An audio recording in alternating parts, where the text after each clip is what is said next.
안녕하세요. 사연에 빠지다의 DJ 민영입니다. 오늘 사연자는 아무리 자식에게 잘해봐야 나이 들면 뒷방 늙은이 되는 건 시간 문제구나. 이런 사실을 뼈저리게 느꼈다는데요. 과연 어떤 사연인지 들어보겠습니다. 오늘도 두 가지 사연 준비되어 있는데요. 끝까지 들어주실 거죠? 그럼 오늘의 사연 바로 시작해 볼게요. 구독과 좋아요 잊지 말고 꾹 눌러주세요. 안녕하세요. 저는 40대 여자입니다.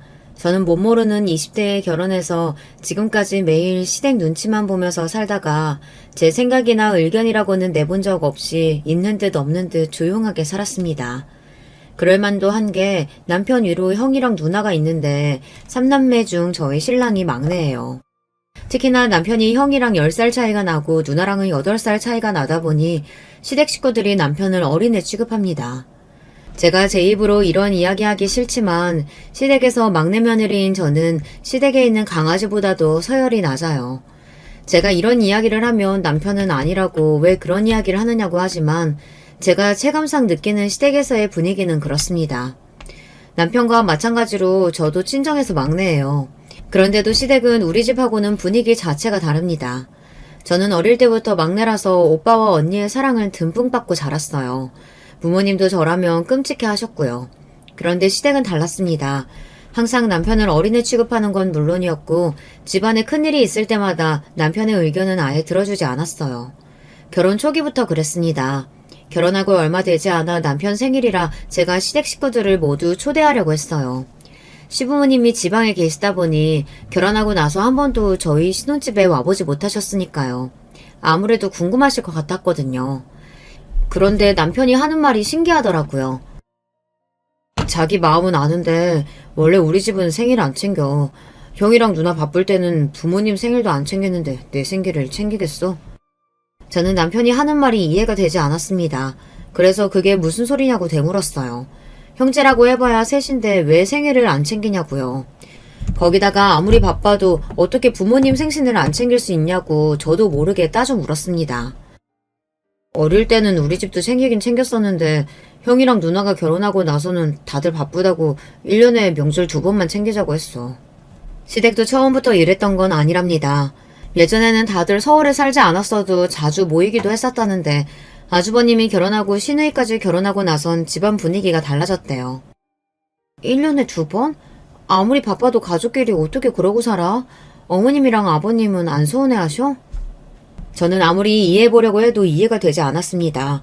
외국에 나가 있는 것도 아니고 고작 서울하고 충청도인데 바쁘다는 핑계로 자식들이 부모를 1년에 딱 2번만 보러 간다는 게 이상했어요.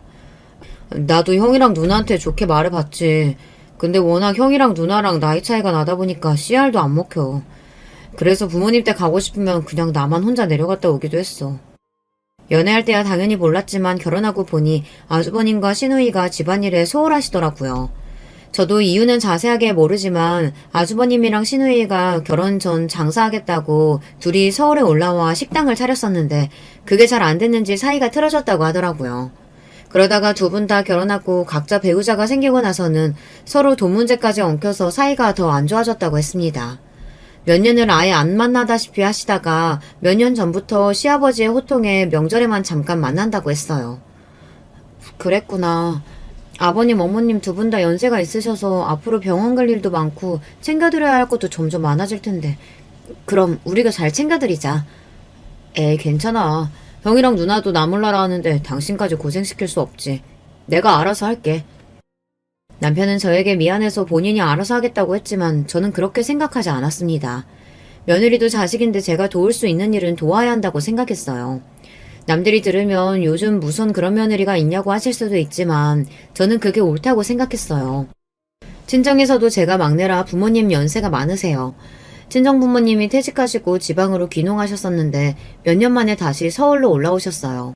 젊어서도 안 하던 농사일을 하려니 여기저기 아프기 시작해서 병원 갈 일이 자주 생겼는데 지방에 있으니 큰 병원에 다니려면 서울에 자주 올라와야 하더라고요. 한 번은 그런 적도 있었습니다. 친정어머니께서 열감기가 나서 약을 먹고 잠들었는데 새벽에 열이 40도까지 올라서 경기까지 하신 거예요. 옆에 계시던 친정아버지가 당황해서 곧바로 119에 연락을 했는데도 주변에 큰 병원이 없어서 큰일 날 뻔한 적도 있었어요. 그때 친정부모님은 실컷하고 놀라셔서 바로 시골집을 처분하고 서울로 다시 올라오셨어요. 그때 일을 겪고 나니 어르신들도 연세가 들고 나면 자식들의 보살핌이 꼭 필요하구나 라는 생각이 들더라고요. 병원도 병원이지만 요즘은 다 디지털 시대다 보니 어디를 가나 핸드폰을 필요로 하고 주문조차도 기계로 해야 하잖아요. 자식이 아니면 누가 어르신들을 도와주겠어요.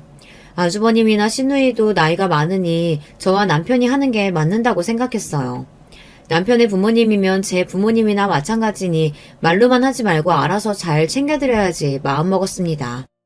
그런데 시댁 분위기는 제가 생각한 것보다 더 심각했어요. 남편 말이 농담인 줄 알았는데 정말로 명절이 아니면 식구들끼리 연락도 잘 안 하더라고요. 남편은 그렇지 않아요. 가족들과 자주 어울리고 부모님도 자주 만나러 가고 싶어서 아주버님과 시누이 사이를 풀어보려고 했는데 잘 안 된다고 하더라고요. 나이도 어리고 막내다 보니 남편이 아주버님이나 시누이에게 이야기를 해도 둘 다 듣지도 않을 뿐더러 시부모님도 자식들 사이가 돈 때문에 안 좋아지게 된 꼴을 보기 싫다고 와서 싸울 바에야 차라리 오지 말라고 하시나 보더라고요. 그랬으니 동생 생일 같은 건 당연히 관심이 없었죠. 저는 아무리 그래도 결혼하고 처음 맞이하는 남편 생일인데 이대로 넘어가기 아쉬워서 제가 따로 시누이에게 먼저 연락을 드렸습니다. 남편 생일 겸 집들이를 하려고 하는데 시간이 언제쯤 괜찮으신가 해서요. 그런데 시누이의 반응이 놀라웠습니다. 올케는 젊어서 그런가? 사는 게 마냥 신이 나는가 봐. 근데 어쩌지? 난 아니야. 이 나이까지 먹고 살겠다고 바등바등 아주 생일이고 뭐고 그런 거 챙길 여유 없어. 저는 집안에 새로 들어온 일원으로서 가족들과 가깝게 지내보려고 노력한 건데 뭔가 굉장히 잘못한 기분이 들었습니다. 그냥 가족들끼리 모여서 밥이나 한 끼 먹으려고 하는 거니까 아무 부담 갖지 마시고 편하게 놀러 오세요. 저는 한 번 더 용기를 가지고 시누이에게 이야기했습니다. 그런데 시누이는 오히려 그런 제가 답답하다는 듯 한숨을 몰아쉬었어요. 올케는 눈치도 참 없네. 나랑 오빠랑 사이 안 좋다는 얘기 못 들었어? 우리 동생 생일이라고 기분 좋게 마주 앉아서 밥 먹을 사이 아니니까 다시는 이런 일 가지고 연락하지 마. 시누이는 쓸데없는 일로 연락하지 말라고 단호하게 말했습니다. 저로서는 나름 용기 내서 한 이야기인데 바로 면박을 받아버리니 자존감이 확 무너져 버렸어요. 저는 곧바로 아주버님에게 전화하려다가 괜히 긴장돼서 동서인 형님에게 슬쩍 먼저 연락을 했습니다. 그리고 형님에게 남편 생일이라 시부모님이랑 가족들을 다 모아서 집에서 식사 한번 대접하고 싶다고 했어요. 그러자 형님께서 한숨을 한번 몰아쉬더니 머뭇거리다가 말을 꺼내시더라고요. 동서 마음 모르는 거 아닌데 괜한 일 하지 마. 이제 동서도 우리 식구니까 내가 하는 말이야. 우리 시대 보통 집안 아니야. 동서야 아직 어리니까 형제끼리 돈 가지고 왜 그렇게들 바등바등 싸우나 싶겠지만 이게 다 아버님이 그렇게 만드신 거야. 돈도 많으시면서 매일 꽁꽁 싸매고 한 푼도 안 내놓으시니 자식들이 살기가 힘들어서 그러는 거지. 형님 말에 저는 더 혼란스러웠습니다. 형님이나 시누이나 저보다 나이도 10살이나 더 많고 결혼 생활도 훨씬 더 오래 하셨으니 당연히 제가 모르는 일이 있는 거겠지만 아무리 그래도 부모가 자식에게 돈을 안 준다고 해서 부모든 형제든 다 외면하고 사는 게 맞는 건가 싶더라고요. 결국 저는 아무런 소득도 없이 전화를 끊어야 했습니다. 저로서는 이대로 넘어가기 아쉬워서 남편 생일 전 주말에 충청도에 계시는 시부모님께 서울에 놀러 오시라고 했어요. 아주버님이나 시누이는 제가 무슨 말을 해도 만날 생각이 없으시니 시부모님만이라도 초대해서 시간을 보내려고요. 남편 생일은 즐겁게 잘 보냈습니다. 시부모님도 너무 좋아하셨어요. 특히나 시아버지께서 제가 준비한 식사도 맛있게 드시고 저에게 고맙다고까지 하셨습니다. 서울에 자식이 셋이나 있어도 서울 구경하기가 어려웠는데 우리 막내 며느리가 들어오니 내가 서울 구경도 하고 너무 좋네.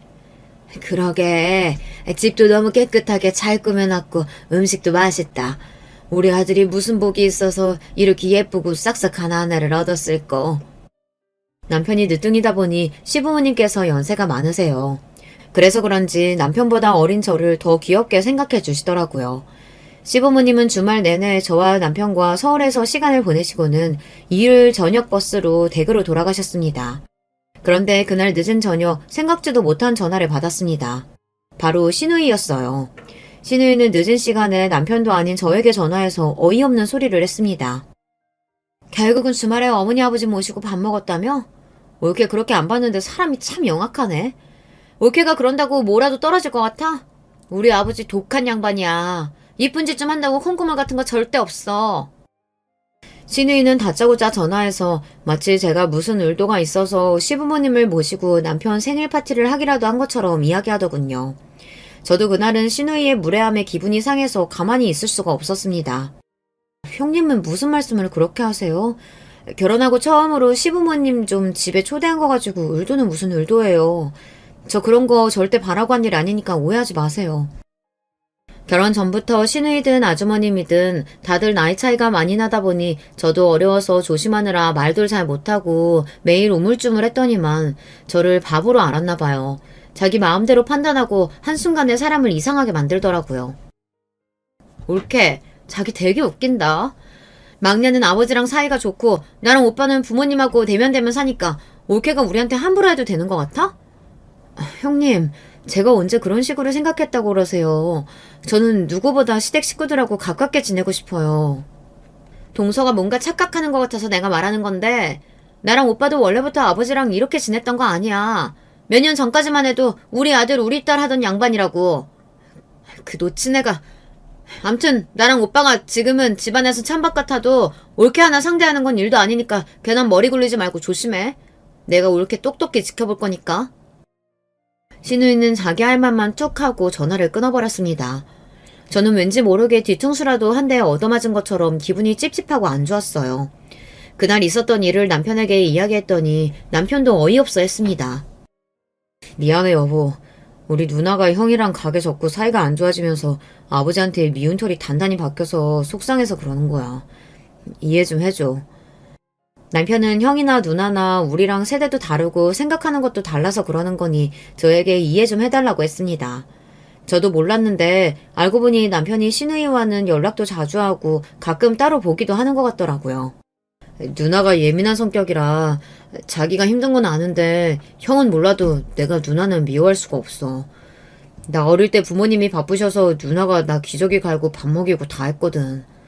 안 자고 울면 잠들 때까지 업어주고. 남편은 시누이와 어릴 때부터 정이 각별했대요. 시누이가 저에게 자꾸만 싫은 소리를 하는 게 시누이가 남편을 아끼고 걱정해서랍니다. 하지만 제 생각은 달랐습니다. 남편을 너무 쉽게 생각하는 것 같았어요. 본인이야 형제니 사이가 좋든 나쁘든 어려울 게 없어도 며느리인 제 입장에서는 불편할 일이 하나둘이 아니었어요. 저 나름대로는 시댁 식구들하고 잘 보내보려고 노력한다고 했는데도 그 뒤로도 시누이와는 썩 관계가 나아지지 않더라고요. 시누이와는 자주 만날 일이 많지 않다 보니 사이가 썩 좋지 않아도 문제가 없을 줄 알았는데 제가 생각한 것보다 시누이가 더 이상하더라고요. 사람 괴롭히는 방법도 참 여러 가지인 게 시누이는 툭하면 저에게 전화해서 아주버님이나 형님 욕을 하는 것도 모자라 명절이 다가오면 제게 전화해서 명절 계획 같은 걸 물었어요. 내가 생각해봤는데 이번 설에는 올케가 갈비랑 전 좀 해오는 게 어때?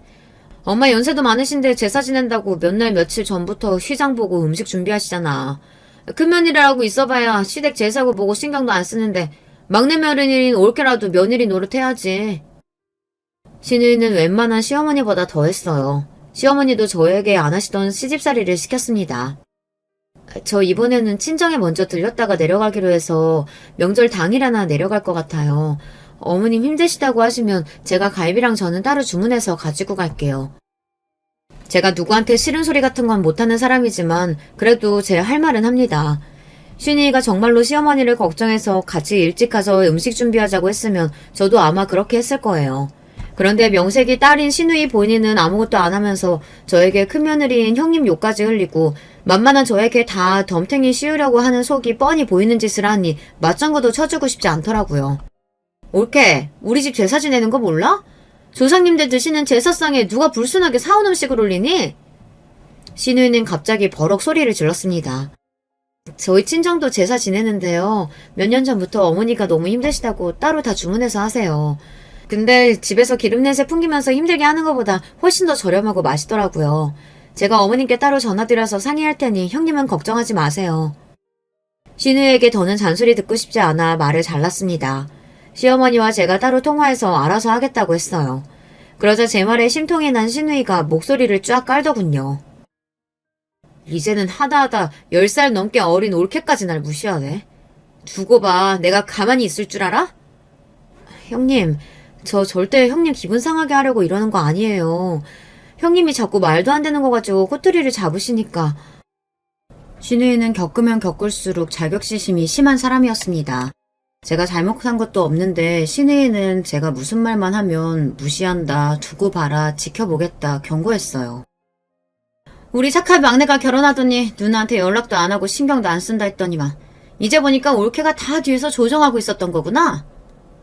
사람이 미쳐서 팔딱팔딱 뛰겠다는 게 바로 이런 기분을 두고 하는 말이더군요.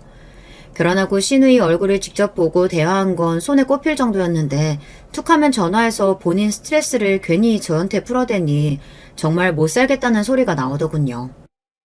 이래서 내가 결혼하겠다고 처음 집에 데려왔을 때부터 마음에 안 든다고 한 거야. 자고로 여자가 조신하게 입이 무거워야 하는데 어른들이 말하면 한마디도 안 주고 꼬박꼬박 말대꾸를 하니 아휴, 우리 엄마는 어쩜 이렇게 며느리 복이 하나도 없을까. 신이는 드디어 정신이 어떻게 된 건지 급기야 할 말 못할 말 구분을 못하고 막말을 해댔습니다. 결혼하겠다고 제가 시댁에 인사 왔을 때부터 제가 마음에 안 들었대요. 형님 그만 좀 하세요. 자꾸 시도 때도 없이 전화하셔서 저한테 이러시면 저도 더는 가만히 안 있어요. 어머님 아버님께 다 말씀드릴 거예요. 어머, 내가 뭘 어쨌다고 이래? 올케 사람 이상하게 만든다. 올케 진짜 못 쓰겠구나. 신우이와 이야기하다 보면 금방이라도 제가 미쳐버릴 것 같았습니다. 심지어 신우이와 통화한 날은 남편까지 미워질 정도로 짜증이 났어요. 제가 무슨 부귀영화를 누리겠다고 이런 남자를 만나서 이런 취급을 당하고 있나 후회까지 되더라고요. 남편과 저는 친구 소개로 만나 1년 정도 연애를 하고 결혼했습니다. 남편을 소개한 친구에게 듣기로는 남편이 시골에서 꽤 땅부자인 집안의 늦둥이 막내 아들이라고 했어요. 사람이 있는 집에서 곱게 자란 부잣집 도련님 같기도 하다고요.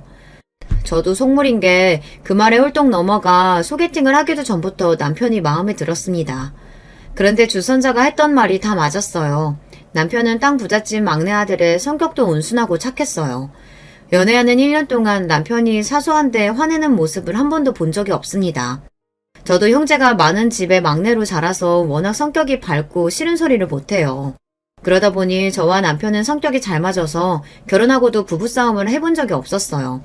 그런데 그런 남편이 시댁에만 가면 신이와 아주버님 때문에 화가 나서 참기 힘들어 하더라고요. 그런데 저도 이해가 되는 게 신이와 아주버님이 심하긴 해요. 1년에 딱 2번 명절에만 만나는데도 시부모님이 있는 앞에서 언성을 높이고 싸웁니다. 싸우는 이유는 항상 돈 때문이에요. 저는 아주버님과 신우이가 동업을 한 줄 알았는데 동업을 한 건 아니고 아주버님이 하는 식당에서 신우이가 일했나 보더라고요.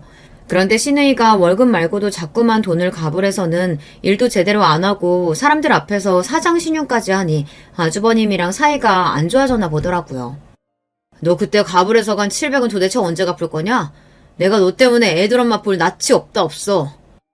그때가 언젠데 아직도 돈 이야기를 하고 있어. 내가 돈 있었으면 벌써 갚았지. 없는 걸 어떡해. 아이고 그만 좀 못해? 이것들이 엄마 앞에 두고 뭐하는 짓들이야. 엄마 2년 말하는 것 좀 봐요. 자기가 꼭 갚겠다고 사정사정해서 빌려준 건데 지금 와서 없다고 배째라잖아요. 내가 언제 배째라 그랬어. 오빠가 돼가지고 그 정도도 못 주냐? 그만 안 해. 내가 너희 년놈들 때문에 속이 썩는다 썩어. 동생 보기 부끄럽지도 않아. 혜연아 이따 아버지 앞에서도 그렇게 싸워라. 그랬다가는 너희 둘 다 쫓겨날 줄 알아. 아버지가 돈 좀 달라고 했을 때 척척 줬어 봐. 형제들이 그깟 700만 원 때문에 이 난리를 피우겠어? 뭐? 이게 뚫린 입이라고 함부로 말하는 것 좀 봐. 너희 아버지가 돈을 안 줬어? 너희들이 주는 족족 다 날리고 쓸데없는 데다가 쓰니까 다시는 안 주겠다고 한 거 아니야? 제가 시집 오기 전의 일이라 저는 몰랐었는데 알고 보니 시아버지가 처음부터 자식들에게 재산을 안 주려고 숨겨두신 건 아니더라고요. 아주버님이랑 시누이가 결혼할 때 서울에 아파트도 한 채씩 해주고 처음 식당을 열 때 투자도 해주셨는데 둘 다 그걸 다 날렸대요. 아주버님은 식당만 3번 해서 다 망해먹었고 시누이는 전 남편이 사기를 당해서 아파트를 날리고 빚까지 져서 이혼하고도 그 빚을 갚느라 꽤 고생했나 보더라고요. 도와줘도 매번 같은 꼴을 보니 시아버지도 질려서 더는 자식들에게 돈을 주지 않으신 거죠. 저 같아도 그랬을 것 같아요. 저는 몇 번 보지도 않았었는데 아주버님이랑 시누이가 싸우는 꼴을 보면 지겨워서라도 돈이고 뭐고 아무것도 주고 싶지 않을 것 같아요. 그러던 어느 날이었습니다. 생각지도 못한 순간에 시어머니께서 돌아가셨습니다. 시어머니의 죽음이 너무도 허망했던 게 며칠 동안 자꾸 소화가 안 된다고 하셔서 제가 병원에 모시고 갔었는데요. 병원에서 췌장암 말기라고 하더라고요. 원한다면 항암 치료를 해보는데 연세가 많으셔서 버티실 수 있을지 걱정이라고 했죠. 저와 남편은 아무리 상황이 좋지 않아도 병원에서 할 수 있는 치료를 최대한 해달라고 했습니다. 우리 엄마 연세는 많아도 지금까지 크게 아픈 적 없이 건강하셨어요. 항암이든 뭐든 조금이라도 더 사실 수 있는 거면 다 해주세요. 남편은 하루든 한 달이든 어머니가 더 살 수 있다면 뭐든 해달라고 했습니다. 그런데 그런 와중에도 형님과 아주버님은 병원비를 이야기하며 암을 낫게 할 수 있는 것도 아닌데 괜한 고생을 왜 하냐고 했어요. 막내, 너는 의사 앞에서 뭐하러 그런 쓸데없는 소리를 해? 병원에 호구 잡힐 일 있어? 지금까지 건강하게 사시던 양반이 갑자기 암이라는데 그럼 치료도 안 해보고 돌아가시게 놔둬? 자식이라면 뭐라도 해봐야지. 항암을 하든 수술을 하든 뭐가 됐든 엄마가 나을 수 있으면 뭐든 하지. 근데 항암에도 오래 넘기기는 힘들다는데 굳이 뭐하러 늙은이 고생하게 해. 그래, 엄마 보험 졌는데 괜한 병원비 뭐하러 날려. 그럴 돈으로 좋은 거 사드리고 좋은 데 놀러 다니는 게 낫지. 그렇다고 시댁이 없는 집도 아니에요. 아무리 시골이라도 시아버지께서 땅도 많고 재산도 꽤 있습니다. 그런데도 자식들이 어머니 병원비 가지고 벌벌 따니 며느리인 제가 봐도 꼴보기 싫더라고요.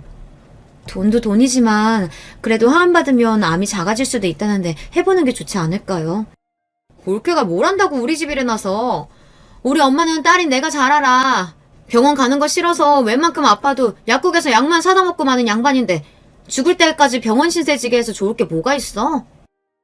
저는 남편 앞에서는 시어머니께서 병원에 가는 걸 누구보다 싫어하셔서 하는 일이라고 했지만 아주버님이랑 형님이 시어머니가 본격적으로 항암 시작하면 본인들이 신경 써서 할 일이 많아지고 돈도 들어가니 항암을 하지 않겠다고 하는 걸 알고 있습니다. 저나 남편이 백날 이야기해봐야 들어주지 않을 게 뻔하니 저와 남편은 더 이야기하지 않았어요. 원래 시댁에서 저와 남편의 의견은 씨알도 먹히지 않으니까요. 아주버님과 형님은 의사에게 진통제나 처방해달라고 했습니다. 정말 가스로웠어요. 제 앞에서는 시어머니를 챙기라고 효녀인 척 그렇게 하더니만 어머니께서 말도 잘 못하시고 힘들어하시는데도 눈 하나 깜짝 안 하고 더는 치료를 안 하겠다고 하더라고요. 저는 서울에 올라오고 나서도 마음이 좋지 않아 아무래도 안 되겠다 싶었습니다. 그래서 남편에게 말했어요. 우리가 서울로 모시고 와서 항암 받게 해드리자고요. 남편도 내내 마음에 걸렸는지 그렇게 하자고 했습니다. 그런데 항암 날짜를 일주일 남기고 시어머니께서 돌아가셨어요. 그때의 충격은 말로 다 표현할 수가 없습니다. 언제나 저에게 다정하고 자상했던 시어머니께서 암 판정을 받은 지 한 달도 채 되지 않아 돌아가신 거예요. 저와 남편은 이 모든 상황이 믿기지 않았어요. 그리고 너무도 후회됐습니다. 병원에서 항암 이야기가 나왔을 때 어떻게든 서울로 모시고 올라와 바로 항암이라도 받게 해드렸어야 했는데 그 중요한 시기를 놓쳐서 이렇게 빨리 가버리신 것 같았어요. 시어머니의 갑작스러운 죽음에 자식들도 많이 놀라고 비통해했지만 가장 충격을 받으신 건 시아버지였어요. 시아버지께서 자식들에겐 엄하셔도 시어머니와 관계가 돈독하셨거든요. 밭에서 일하든 산책을 하든 항상 두 분이 함께 셨고 주말 저녁이면 두 분이 항상 맛있는 음식을 만들어서 막걸리를 드시다 잠들고는 하신다는 이야기를 많이 들었거든요. 시어머니 장례식이 끝나고 시아버지는 한동안 집 밖으로 나오지를 않으셨어요. 자식들도 없는 동네에서 혼자 어떻게 지내실지 걱정돼서 저와 남편이 주말마다 자주 내려가 보았지만 시아버지는 좀처럼 나아지지 않으셨습니다. 식사하시라고 해도 반도 못 드시고 수저를 내려놓으셨어요. 말도 거의 하지 않으셨고요. 이러다가 정말 병이라도 나실 것 같아 저와 남편은 어떻게 하면 좋을지 고민했어요. 그러던 중 생각지도 못한 일이 벌어졌습니다. 시아버지께서 땅을 팔아 자식들에게 나눠주시겠다고 하셨어요. 그리고 서울로 거처를 옮기겠다고 하셨죠. 저와 남편이 서울로 올라오시는 게 어떤 애냐고 물었을 땐 절대 이 집을 안 떠나겠다고 하시더니 어떤 심경의 변화로 땅까지 팔고 서울로 올라오시겠다고 하신 건지 저와 남편은 의아했습니다. 분명 앞으로 무슨 일이 있어도 자식들에게 한 푼도 물려주지 않겠다고 하셨는데 무슨 일인가 싶었죠. 그런데 알고 보니 시아버지께서 갑자기 달라지신 게 아주버님과 시누이가 다녀간 이유라고 하더라고요. 아주버님이랑 시누이도 시아버지가 걱정되긴 했는지 둘이 같이 와서 시아버지 밥도 사드리고 하룻밤도 자고 갔나 보더라고요. 그러던 어느 날이었습니다. 서울에 시아버지께서 다니시는 한방병원이 있어서 한 달에 한 번씩 서울에 올라오세요. 그럴 때면 저나 남편이 터미널로 모시러 갑니다.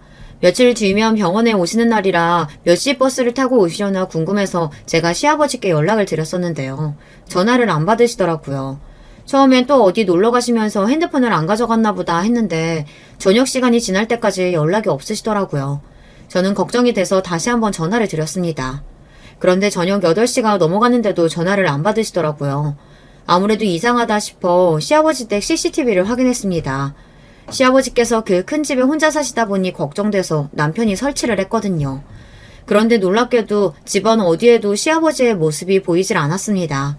저녁 6시면 무슨 일이 있어도 집에 들어와 식사하시는 분인데 도대체 무슨 일인가 싶었죠.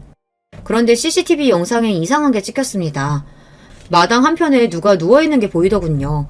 화면을 확대해 확인해보니 바닥에 누워있는 사람은 다름 아닌 시아버지였습니다.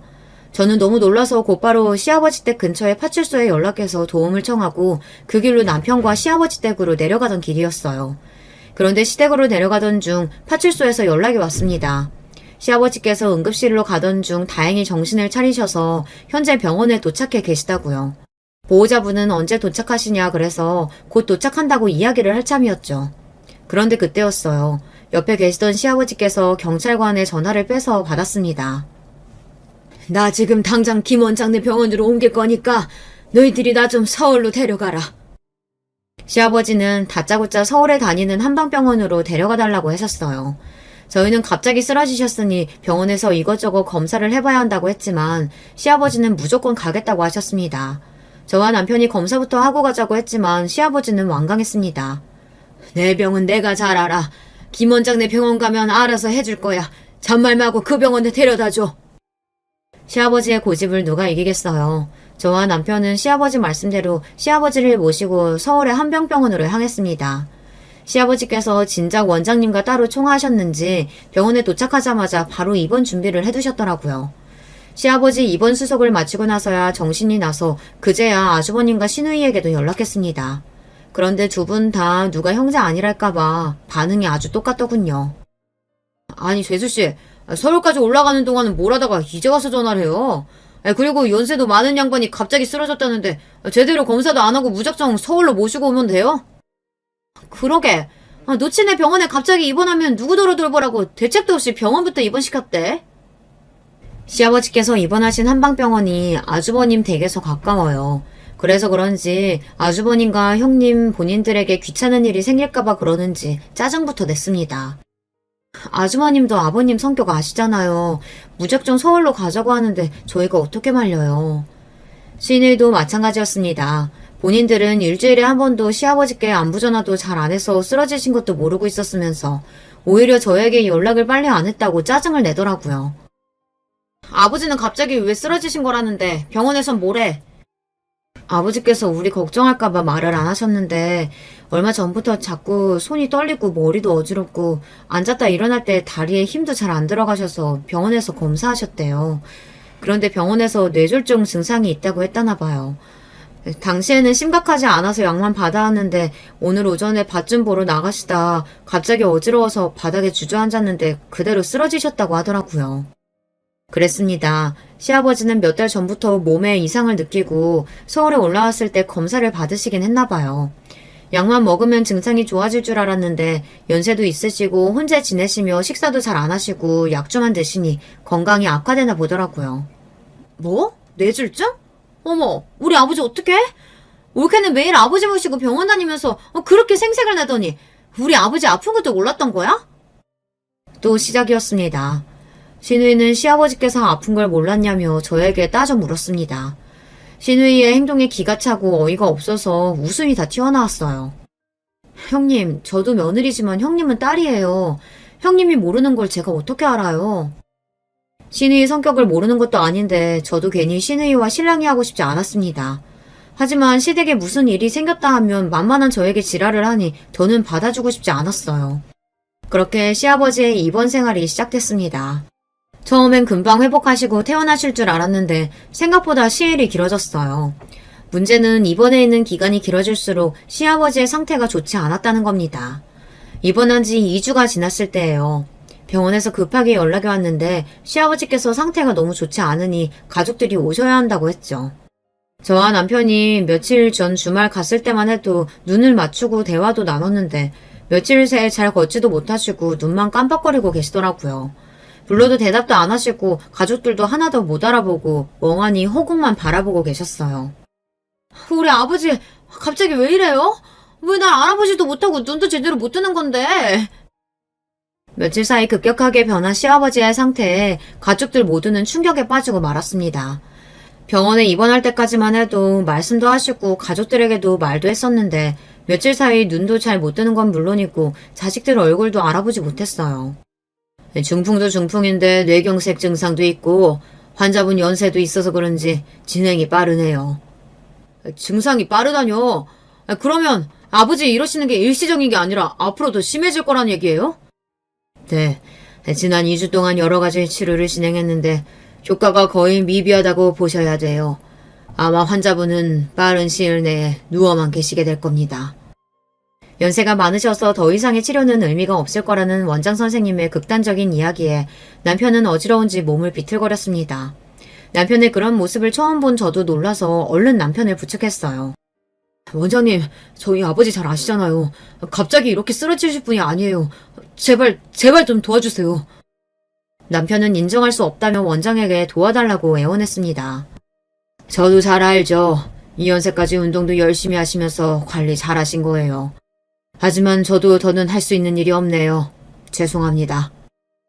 바로 얼마 전까지만 해도 시아버지는 80이 넘은 연세에도 새벽이면 일어나서 동네 한 바퀴 산책하시고 가까운 거리는 자전거를 타고 다니실 정도로 건강하셨어요. 그랬던 분이 하루아침에 저렇게 달라지시니 가족들 모두가 당황스러웠습니다. 남편이 끝까지 원장 선생님에게 방법이 없냐고 조르자 몸에 자극을 주는 도수치료는 계속 받을 수 있는데 아마 크게 효과는 없을 거라고 했어요. 그거라도 해주세요. 아버지 전처럼은 아니더라도 자식들 이름은 부를 수 있게 해주실 수 있잖아요.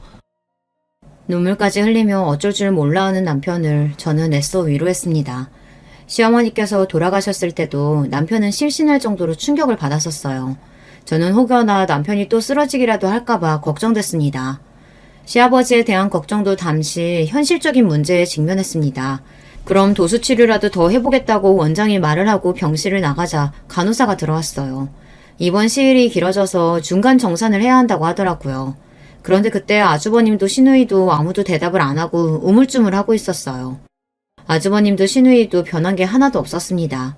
시아버지의 재산을 받겠다고 알랑방귀 낄 때는 언제고 이제와 시아버지 병원비는 아까운가 봐요. 저는 그 꼴이 너무 보기 싫어서 그냥 제가 간호사를 따라 나갔습니다. 병원비는 제가 결제했어요. 그런데 여기서 끝이 아니었어요. 병원비를 중간 정산하고 병실에 돌아와 보니 가관도 이런 과관이 없었습니다. 어차피 더 치료해봐야 더 달라질 것도 없다는데 뭐하러 병원에 계시게 그냥 퇴원시키자. 그래, 아버지 보험도 없는데 한방병원 1인실이 말이 되니? 그냥 오늘 바로 퇴원시켜서 오빠가 모시고 가. 어머, 고모, 그게 무슨 소리예요? 우리가 아버님을 왜 모시고 가요? 그럼 누가 모시고 가요? 오빠네가 여기서 제일 가깝고 재산도 제일 많이 받아가 놓고. 많이 받기는 너랑 나랑 그래봐야 얼마 차이 나지도 않는데 그게 말이 되냐? 그리고 너 김 원장이 하는 소리 못 들었어? 앞으로 누워서만 생활하게 되실 거라는데 집에 어떻게 데려가? 당장 요양원부터 알아봐야지. 하긴 앞으로 가만히 누워서 똥만 싸고 먹기만 할 텐데 요양원이 딱이긴 하지. 병실에 시아버지께서 버젓이 누워 계신 앞에서 아주버님은 무조건 요양원에 보내겠다는 말을 했어요. 저는 순간 온몸에 소름이 돋는 것 같더군요.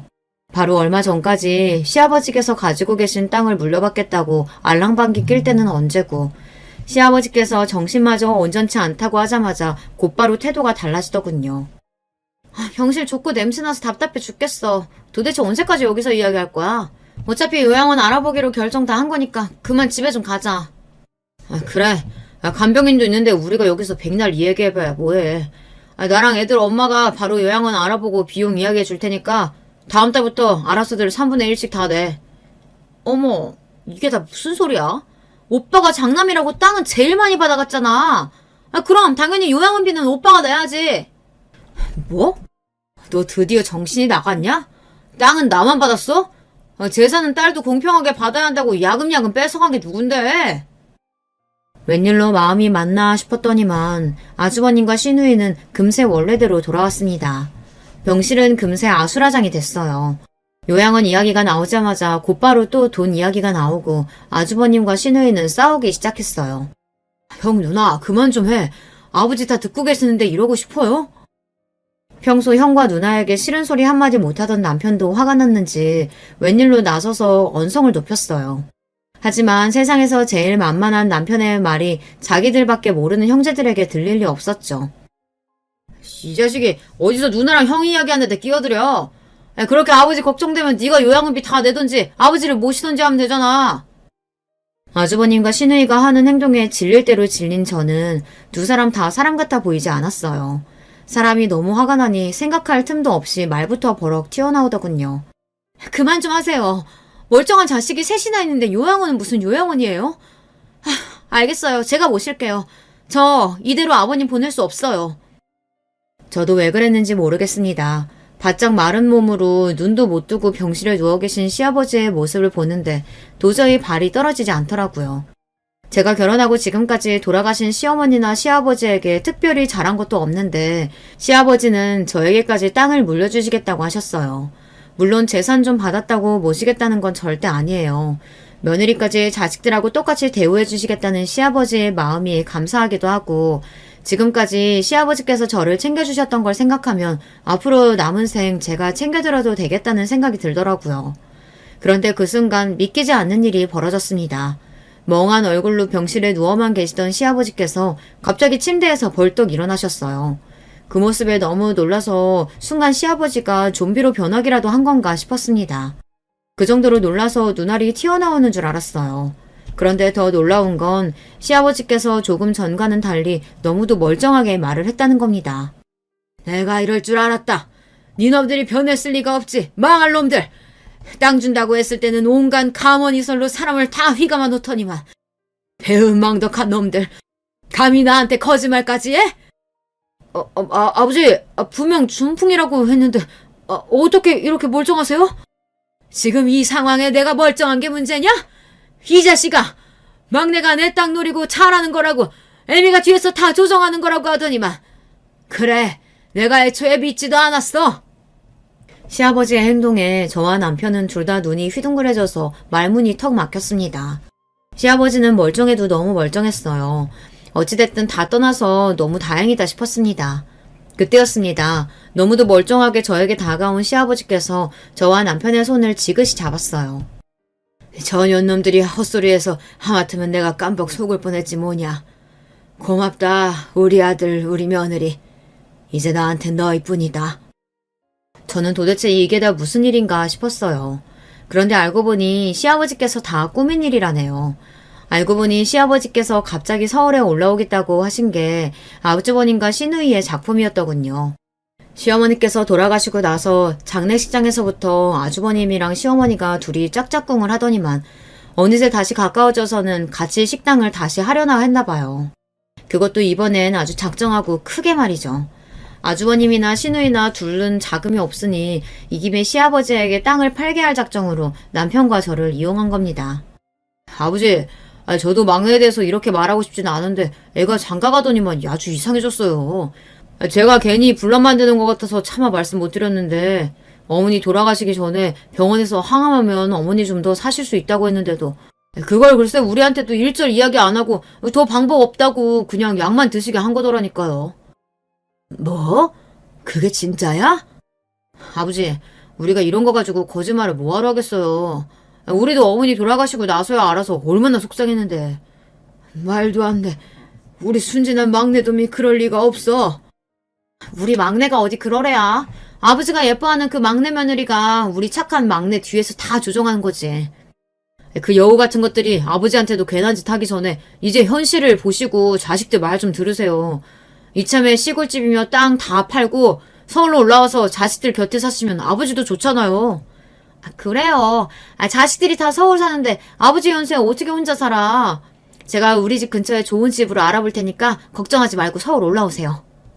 신우이와 아주버님은 본인들이 한 짓을 저에게 덤탱이 씌운 것도 모자라서 시아버지의 재산까지 노리고 서울로 모셔오겠다고 한 겁니다. 다시 생각해도 사람 같지 않아요. 남도 아니고 가족을 상대로 어떻게 저럴 수가 있을까요? 시아버지도 자식이 둘이나 작당하고 말을 하니 그때까지는 당신이 정말 저를 잘못 본 건가 싶으셨답니다. 그래서 계획을 세우신 거예요. 어차피 죽으면 다 자식들에게 남기고 갈 재산, 조금이나마 아버지인 당신을 생각하고 멀쩡한 자식에게 남겨주겠다 마음먹은 거죠. 그래서 이런 말도 안 되는 일을 꾸미신 거예요. 평소에 친분이 있던 한방병원 원장님께 부탁해서 본인이 중풍에 걸려 쓰러진 것처럼 연기하신 겁니다. 본인이 손 하나 까딱 못하고 정신도 없이 누워만 있으면 자식들이 어떻게 하는지 지켜보신 거죠.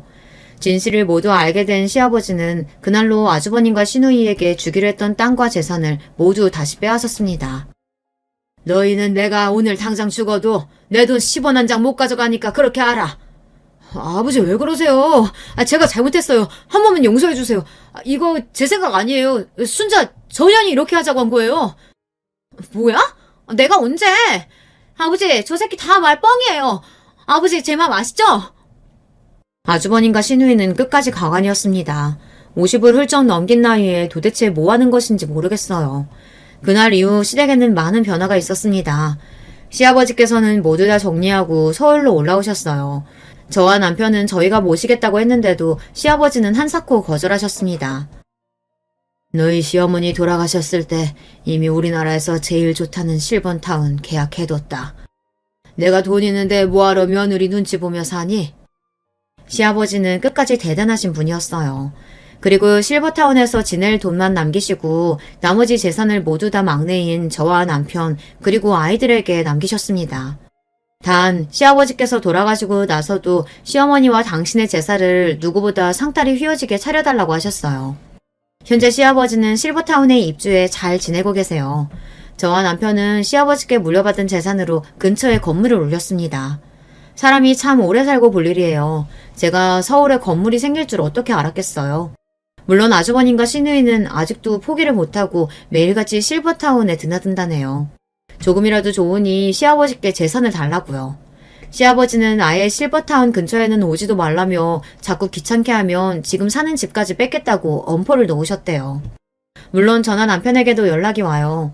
어느 날은 미안하다, 용서해달라, 아버님께 잘 이야기해서 재산 좀 나눠달라. 그럴 때면 마음 약한 남편은 마음이 흔들립니다. 자기가 받은 재산이라도 형과 누나에게 나눠줘야 하는 거 아니냐고요. 하지만 그러다 또 어떤 날에는 전화를 받자마자 소리를 지르기도 합니다. 본인 아버지 재산이니 당장 내놓으라고요. 네가 뭔데 나도 못 받는 재산을 네가 받아! 아버지 모시고 사는 것도 아니면서 양심이 있는 거야? 아무 때나 전화해서 저에게 막말을 퍼붓는 시누이가 남편도 이제는 질리는지 제 핸드폰을 뺏어받아 남편이 대신 시누이에게 소리를 질러줍니다. 누나야말로 양심이 있냐? 그런 짓까지 버려놓고 어떻게 우리한테 전화할 수가 있어? 자꾸 이러면 아버지한테 말해서 누나 집까지 뺏을 거니까 다시는 전화하지 마. 남편처럼 마음 약한 사람이 진심으로 한 이야기는 아니겠지만 그래도 그날 이후에는 시누이에게 연락이 오지 않았어요. 저러다 또 속이 뒤틀리면 저에게 전화하겠지만 상관없습니다. 저는 이제 그러려니 해요. 정신 나간 사람들과 더 이야기해봐야 뭐 하겠어요. 저는 저대로 잘 먹고 잘 살면 그만이죠. 저는 끝까지 제 재산 지키면서 행복하게 살 거예요. 끝까지 제 이야기 들어주셔서 감사합니다.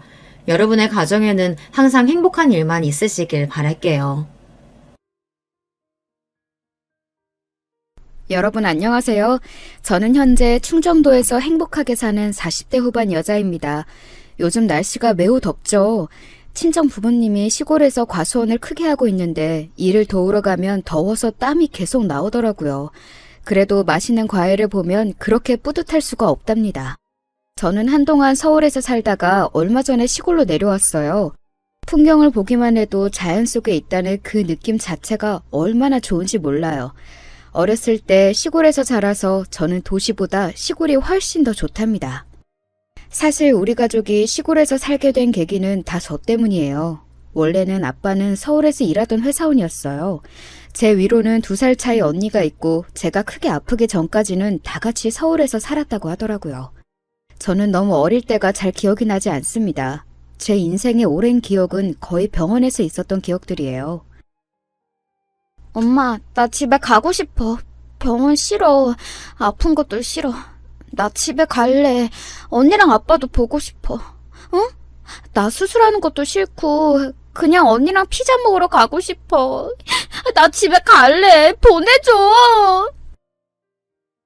수영아, 엄마도 우리 수영이 데리고 집으로 가고 싶어. 그런데 수영이 내일 수술하잖아. 그거 끝나고 회복하면 엄마랑 같이 집에 가서 언니랑 아빠 보는 거야. 알겠지? 어렸을 때 저는 심장 쪽에 질환이 크게 있었다고 합니다. 태어날 때는 멀쩡했는데 6살 때쯤 갑자기 크게 아프기 시작했대요. 아직 학교도 들어가기 전이었던 어린 시절인데 수술도 여러 번 했다고 하더라고요. 아주 다행히 수술은 성공적으로 마무리되었는데 그 뒤로도 저는 조금만 무리하면 쓰러지거나 몸이 아플 때가 많았어요. 그래서 부모님은 항상 제 걱정을 하셨습니다. 수영이 병원비 때문에 받은 대출이 너무 많아. 이걸 언제 다 갚지? 우리 지금 사는 이 집도 팔아야 할 것 같아. 당장 먹고 사는 게 문제야. 애들도 2명이라 들어가는 돈이 많잖아. 여보, 우리 그럼 시골로 내려가는 거 어때? 수영이 건강 문제만 봐도 도시보다 시골이 훨씬 좋잖아. 공기 좋은 곳에서 살면 수영이한테도 좋고 어머니 돌아가시면서 집이 비워져서 거기로 가도 되니까 돈도 아낄 수 있어. 무사히 수술이 끝난 것은 다행이었지만 제 병은 우리 집에 어마어마한 빚을 가져왔습니다. 워낙 큰 수술이라 수술비도 비쌌고 입원도 오래 했기 때문에 아빠가 혼자 벌어오는 돈으로는 서울에서 사는 것이 힘들었다고 해요. 마침 그때가 시골에 살던 할머니가 돌아가셔서 집이 비워진 상태였습니다. 제 건강을 위해서라도 그리고 현실적인 경제적 문제를 봐서라도 우리 가족은 시골로 가는 게 옳은 선택이었죠. 그렇게 시골로 내려간 저희는 행복하고 소박하게 살았습니다. 부모님은 작게 밭에서 농사하고 과수원도 하셨어요. 수영아, 집에 가자. 오늘 엄마가 학교에서 집에 오면 간식으로 수박 잘라놨다고 했어. 그거 먹고 언니랑 계곡 가서 물놀이 하자. 지혜야, 너도 갈래? 좋아. 언니 지혜랑 범수도 같이 가자. 계곡에서 놀다가 잠자리도 잡으러 가자. 나 너무 신나. 시골에서 사는 삶은 아주 즐거웠어요. 언니랑 친구들이랑 학교 끝나고 같이 놀러 다니던 기억이 제 인생에서 가장 행복했던 기억이랍니다. 시골에서 사니까 제 건강도 아주 좋아져서 나중에는 무리하지 않으면 정상적인 사람처럼 살 수 있을 정도였죠. 아무튼 그렇게 시골에서 고등학교까지 졸업한 저는 부모님을 따라 과수원 일을 같이 하고 있었습니다. 우리 수영이는 언제 결혼하려고? 언니는 결혼하니까 확실히 인생이 달라진 것 같아. 너도 좋은 남자 만나서 결혼하면 좋겠어. 그런데 아무리 주위를 둘러봐도 내 동생이 너무 아까워서 소개해줄 사람이 없다. 때가 되면 하겠지. 근데 언니, 나는 결혼 생각이 없어. 내 몸 하나 건사하기도 이렇게 힘든데 어떻게 결혼해? 결혼하면 시댁 식구들도 챙겨야 하잖아. 또 아이를 과연 내가 낳을 수 있을까? 요즘은 의학기술이 워낙 발달해서 괜찮지 않을까? 수영이 너 그래도 우리가 시골로 와서 건강도 많이 좋아졌잖아. 결혼해서도 시골에서 살면 되겠네. 언니, 누가 요즘 마누라 따라서 처가에서 사냐? 웃겨 진짜. 아유, 됐어. 나는 결혼 안 할래. 몸도 아픈데 이런 나랑 누가 결혼하겠어? 그냥 내가 부모님 모시고 평생 살게. 언니는 똑똑해서 서울로 대학을 가서 거기서 형부를 만나 결혼했어요. 다정하고 성실한 형부를 부모님도 많이 좋아했습니다. 문제는 바로 저였어요. 몸이 아무리 좋아졌다고 해도 그건 어디까지나 제 기준이었습니다. 많이 봐줘야 정상인 수준이었고 조금만 무리해도 얼굴색 자체가 변했거든요. 부모님 농사와 과수원 일을 돕다 쓰러진 날도 아주 많았습니다. 그래서 부모님은 오히려 제가 결혼해서 집에 있는 것을 원하셨어요. 수영아, 엄마가 선자리 알아왔어. 여기 나가봐. 저쪽 마을 은행 다니는 사람 아들인데 괜찮대. 키가 조금 작고 못생기긴 했는데 그래도 사람의 된데미가 중요하잖아. 알지? 아유, 나는 결혼 안 해도 된다니까. 그냥 이렇게 엄마랑 아빠랑 평생 살 거니까 그런 줄 알아. 엄마는 내가 평생 모시고 산다고 해도 왜 싫대? 웃겨. 필요 없다고 했지. 엄마랑 아빠가 너보다 더 튼튼하고 사진 멀쩡한데 뭘 모셔? 그냥 평범하게 결혼해서 가정주부를 살아, 응? 엄마는 네가 평온한 인생을 살기 바란다고.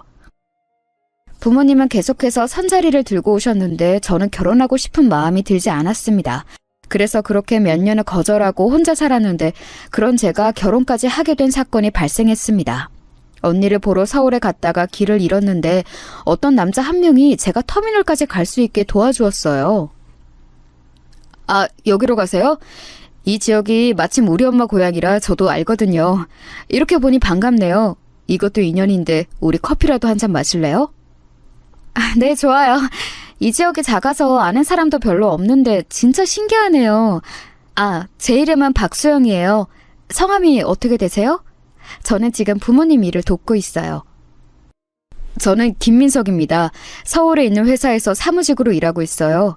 만나서 반갑습니다. 알고 봤더니 그 남자의 어머니 고향이 제가 살던 동네였어요.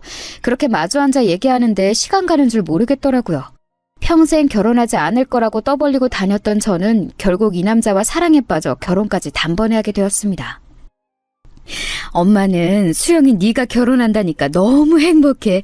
원래 이렇게 결혼 안 한다고 하는 애들이 먼저 간다니까. 우리 두 딸이 드디어 다 결혼하다니 이제 죽어도 여한이 없어. 그리고 시골에 사는 분들은 아시겠지만 원래 시골은 동네가 좁아서 모두가 다 아는 사이잖아요. 시어머니와 우리 엄마도 건너 아는 사이였어요. 그래서 결혼도 차근차근 양가 반대 없이 진행되었습니다. 그렇게 저는 제가 평생 행복하고 평화롭게 살 줄 알았어요. 그런데 막상 결혼하니 완전히 반대였습니다. 남편은 삼형제 중 장남이었고 2명의 동생들은 이미 결혼한 상태였어요. 처음에는 남편이 겉모습도 멀쩡하고 직업도 사무직이라 안정적인데 왜 결혼하지 않았는지 의문이었습니다. 그런데 결혼하고 나니 그 이유를 알게 되었어요. 여보, 우리 부모님께 전화했어? 내가 안부 인사는 꼭 했으면 좋겠다고 했잖아. 결혼했으니까 사람의 도리는 해야지. 며느리가 먼저 전화하면 얼마나 시부모님이 좋아하시겠어. 안 그래? 그 이유는 바로 남편은 아주 지독한 효자였습니다. 결혼 전에도 부모님을 많이 챙기는 것은 알고 있었는데 이 정도일 줄은 몰랐어요. 남편은 안부 전화를 할 거면 본인이 하던가 꼭 저를 시키더라고요. 아, 네, 어머님. 아, 그러셨구나. 네. 아, 맞아요. 우리 친정엄마도 그 소리 하더라고요. 어쩔 수 없는 현상 같아요. 아, 네. 그럼 이번 주 주말에 남편하고 같이 찾아뵐게요. 네. 문제는 시어머니 전화를 한 번 하면 무조건 최소 1시간은 넘어갔다는 사실이에요. 전화를 끊으려고 하면 자꾸 다른 소리를 하셨습니다. 그러니 한 번 전화하면 저는 전화기를 붙들고 있어야 했어요. 제가 아무리 전업주부여도 집안일이 할 게 많은데 이런 식으로 시간을 뺏기니 곤란했습니다. 딱히 저에게 시집살이 하는 것은 없었는데 이런 점이 저를 힘들게 했어요. 이것도 뭐 참으라면 참을 수가 있었는데 문제는 동서들이었습니다. 저는 언니가 있어서 여자들과 지내는 게 오히려 남자들하고 지내는 것보다 훨씬 편했거든요. 그래서 내심 동서가 2명이나 있으니 며느리들끼리 잘 지내고 싶은 마음이 있었어요. 그런데 동서들은 이미 둘이 너무 친한 사이라 제가 끼어들기 힘들었습니다. 형님, 우리 시댁은 제사가 1년에 10번이에요. 원래 15번이었는데 저랑 동서랑 얘기해서 줄인 거니까 저희한테 고마워하셔야 해요. 아, 그리고 명절이나 제사 때는 전날에 미리 와서 음식 준비하는 게 이 집안 규칙이니까 미리 알고 계세요? 음식을 우리가 준비하는 거예요? 요즘은 다 사다 먹는다고 하던데. 그렇구나. 제가 시골에서 올라와서 잘 모르니까 많이 알려주세요. 서울은 아주 어릴 때만 살았거든요. 시골 출신이라는 말은 저희도 들었어요. 저랑 작은 형님은 서울 토박이라 큰 형님이 참 신기해요. 시골에도 햄버거랑 피자 팔아요? 저는 살면서 서울을 벗어난 적이 없거든요. 시골에서는 진짜 주식이 감자랑 고구마예요? 우리 나중에 아이들 데리고 형님네 집으로 가도 되는 거죠? 애들 농촌 체험학습 어디로 갈까 했는데 형님네 집으로 가면 딱 좋겠네요. 아, 네, 오세요. 마침 우리 집이 농사도 짓고 과수원도 해서 아이들 오면 놀 거 많을 거예요. 언제든지 환영이에요. 동서들은 둘 다 서울 토박이었는데 은근히 저를 시골 출신이라고 무시하는 모습도 있었어요. 느낌상 우리 친정이 되게 가난하다고 생각하는 것 같더라고요. 그러는 본인들도 그렇게 여유롭게 사는 편은 아니었어요. 아무튼 결혼 생활이 제가 생각한 것과는 매우 달랐습니다. 그래도 친언니도 서울에 거주하니 그나마 다행이었어요. 문제는 여기서 또 발생했습니다. 당신 또 처형 집에 갔다 왔어? 일주일에 도대체 몇 번을 가는 거야? 내가 그렇게 우리 집에 가자고 할 때는 피곤하다고 하더니 처형 집은 왜 이렇게 자주 가? 언니가 나 기력 보충하라고 백숙 먹으러 오라고 해서 다녀왔어. 당신 것도 챙겨줘서 그거 들고 오느라 힘들었어. 시댁도 일주일에 한 번은 가잖아. 처형 집에 갈 시간에 우리 부모님 얼굴도 보고 와. 우리 엄마도 당신 먹으라고 반찬 많이 챙겨주잖아. 이런 시어머니 또 없다? 알겠어. 내가 시댁에 자주 가는 것처럼 당신도 우리 친정에 얼굴 비추고 그래. 매번 나만 효도를 하는 것 같잖아. 우리 부모님도 당신 얼굴 보고 싶다고 하더라. 나는 일하느라 바쁘잖아. 그리고 나도 당연히 처가 가고 싶지. 그런데 현실적으로 거리도 멀고 가려면 시간을 내야 하니까 그런 거잖아. 당신은 왜 매번 내가 우리 집 얘기를 꺼내면 그렇게 친정 얘기를 해? 사람 답답하게. 답답한 게 아니라... 됐다. 아니야, 내가 말을 잘못했네. 싸우지 말자. 다음에 내가 시댁에 가서 얼굴 비추고 올게. 연락도 서로 자주 하는 걸로 하자. 남편은 제가 언니네 집에 다녀오면 자꾸 시댁에도 방문하라고 했어요. 결혼한 며느리인 사연자분들은 제 마음을 이해하실 거예요. 제가 친언니 집에 가는 거랑 시댁에 혼자 가는 거랑 이게 어떻게 같을 수가 있나요? 그런데 남편과 시댁이나 친정 얘기를 시작하면 결론은 싸움으로 가는 대화가 아주 많았어요. 그러다 보니 자연스럽게 싸우기 싫어서 그냥 넘어가게 되더라고요. 이러다 사건이 하나 발생하게 되었습니다. 시부모님은 딱히 저를 못살게 군다거나 대놓고 싫은 소리를 하는 분들은 아니라고 했잖아요. 그런데 명절이나 제사는 꼭 챙기는 분들이었어요. 그래서 그런 행사가 있으면 미리 가서 음식을 해야 했습니다. 문제는 제가 몸이 건강한 편이 아니라 종일 음식을 하면 너무 힘들었어요. 여보, 나 진통제를 먹어야 할 것 같아.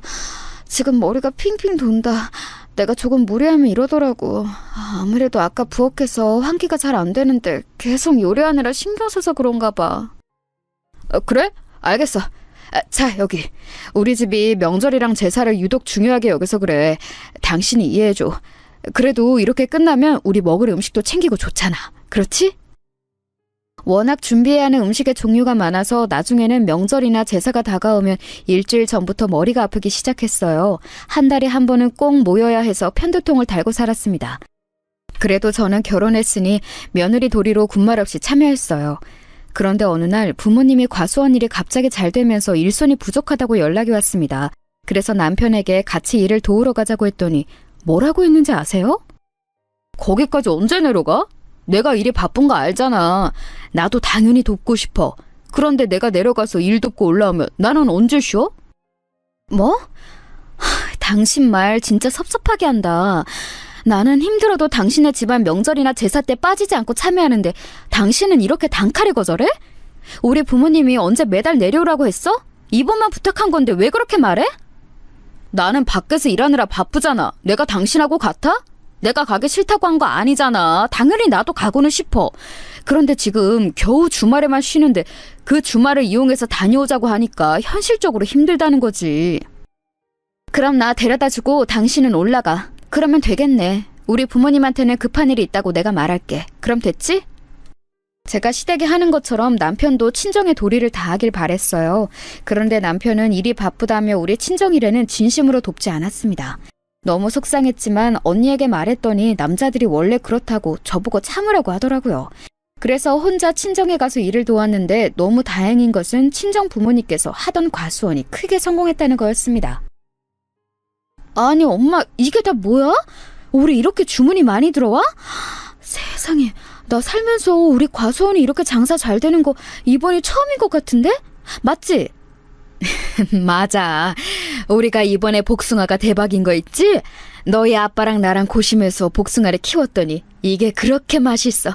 너도 올라갈 때 몇 박스 가져가. 가서 시댁이랑 주변에 드려. 실제로 과수원이 장사가 잘 되기 시작하면서 일하는 사람도 많이 늘어났어요. 얼마나 다행인지 몰랐습니다.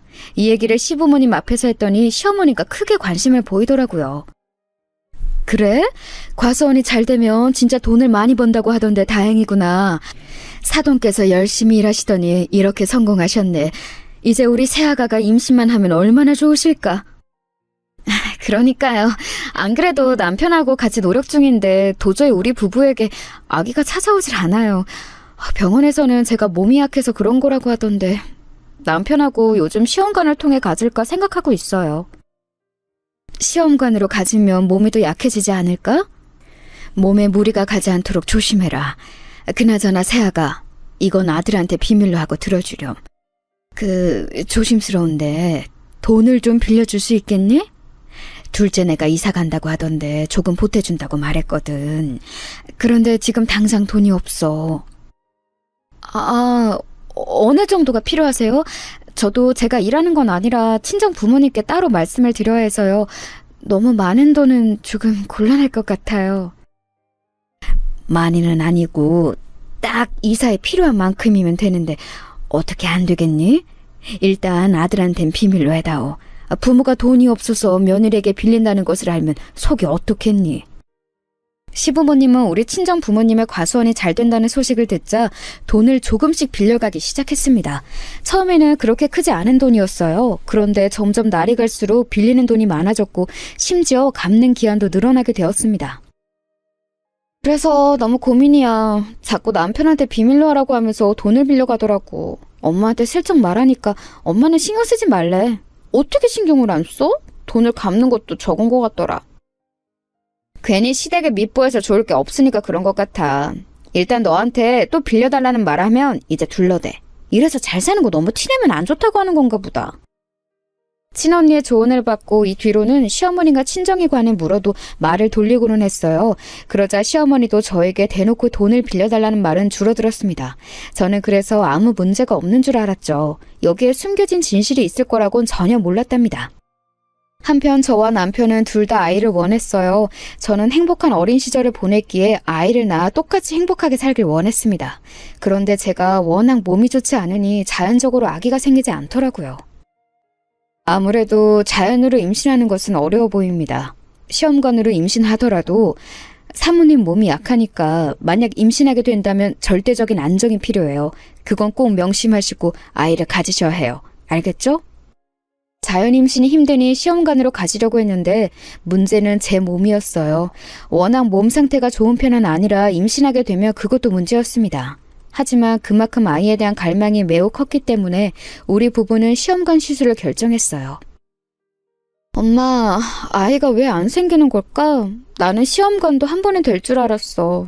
도대체 이게 몇 번째야? 나 너무 속상해. 남들은 원하지 않아도 생기는 게 악이라고 하던데 나는 왜 이러는 거야? 수영아, 너무 속상하게 생각하지 마. 다 사람은 자기의 때가 있는 거야. 너무 아기에 대해 생각하면 오히려 안 생겨. 마음을 편하게 먹어야 아기도 찾아오는 거야. 그러니 걱정하지 마. 몇 번의 시도를 했는데도 아이는 쉽게 생기지 않았어요. 속상한 마음에 친정엄마에게 하소연도 얼마나 했는지 모릅니다. 그래도 남편과 저는 희망을 잃지 않고 계속해서 노력했고 결국 임신에 성공하게 되었습니다. 엄마, 나 임신했어! 어떡해! 나도 이제 엄마가 되는 거야? 나 너무 기뻐. 믿기지 않아. 내가 엄마라니. 나 이 아기 낳으면 진짜 소중하게 키울 거야. 나 닮아서 어디 아프거나 그러지는 않겠지? 그럼 나 너무 속상할 것 같아. 얘는 아직 나오지도 않은 아기 건강 걱정이 웬 말이니? 네 몸이나 걱정해라. 엄마는 네 아기보다 네가 더 걱정이야. 내 새끼. 안 그래도 건강이 안 좋은데 괜히 시험관으로 임신해서 더 안 좋아지면 어떡해. 엄마가 보약 보내놨으니까 꼭 먹어. 알겠어? 보약을 또 보냈어? 이러다 나 보약을 무슨 물처럼 마시겠어. 엄마 덕분에 우리 집은 지금 영양 과다야. 시댁에선 나 임신해도 축하한다고 하고 아무 지원도 안 해주던데 역시 엄마밖에 없다. 제가 임신하고 섭섭했던 점은 바로 이거였어요. 물론 임신했다고 시댁에서 선물을 준다거나 그런 게 당연한 것은 전혀 아니라고 생각합니다. 그런데 진짜 아무것도 해주지 않으니 섭섭하더라고요. 이런 와중에 동서들과 갈등이 본격적으로 시작되었습니다. 그날은 제사 전날이라 며느리들끼리 모여서 음식을 하고 있었어요. 제가 임신한 상태라 계속 오래 앉아 있으며 그렇게 몸이 힘들더라고요. 또 저는 특별히 입덧을 굉장히 심하게 했었습니다. 그래서 음식을 하다 계속 화장실로 가서 위액을 뱉고 있었죠. 아가, 괜찮니? 입덧 때문에 힘들구나. 너무 힘들면 작은 방에 가서 누워있으렴. 나머지는 우리가 할게. 안 그래도 몸도 안 좋은데 걱정이다. 시어머니는 그런 저를 보며 걱정하시며 쉬라고 해주셨어요. 웬만하면 저도 옆에서 같이 음식을 했을 텐데 입덧도 그렇고 유난히 저는 어지럼증이 심하더라고요. 여러분도 임신했을 때 증상이 심했던 분들이 있으시죠? 병원에서도 저는 특별히 조심해야 한다고 할 정도라 유난히 조심했는데 그 모습이 동서들에게는 안 좋게 보였나 봅니다. 형님, 나오셔서 식사라도 하세요. 그렇게 누워만 있으면 오히려 더 어지럽지 않아요? 적당히 몸이 움직여야 아이도 더 좋아해요. 엄마가 너무 가만히 있으면 아이가 답답하니까 나오세요. 맞아요. 저도 임신했을 때 누워 있었더니 병원에서 몸을 조금 움직여야 아이가 좋아한다고 하더라고요. 일단 나오셔서 뭐라도 드세요. 아, 또 입덧이라고 못 먹으려나? 아, 지금 나갈게. 이걸 다 만든 거야? 고생했네. 어머님 죄송해요. 다음 제사 때는 그래도 조금 나아진 상태로 올게요. 아니다. 네 몸이 우선이지. 힘들면 언제든지 말하렴. 자, 일단 우리 뭐라도 먹자. 입덧이라 먹을 수 있겠니? 못 먹겠으면 그냥 들어가서 있어. 동서들은 표정도 좋지 않아서 제가 눈치가 많이 보였어요. 하지만 저한테는 아이의 존재가 더 중요했기 때문에 끝까지 모른 척했습니다. 그러다 동서들과 사이가 더 나빠진 계기가 발생했어요. 바로 가족여행이었습니다. 시댁에서 여름 휴가로 같이 강원도 강릉으로 가족여행을 계획했더라고요. 그런데 저는 몸 상태가 좋지 않았고 또 절대 안정이 필요한 시기였습니다. 그래서 시부모님께 양해를 구하고 우리 부부는 여행에서 빠지기로 했죠. 이게 화근이 되어 동서들과 아예 틀어지게 되었습니다. 형님, 저도 그렇고 동서도 그렇고 우리 다 임신 경험이 있는데요. 우리가 강릉까지 걸어서 가자고 하는 것도 아니고 어차피 차 타고 갈 건데 뭐가 그렇게 힘드세요? 그래도 장남 부부잖아요. 지금 시부모님을 둘째랑 셋째 아들 부부가 모시라는 거예요?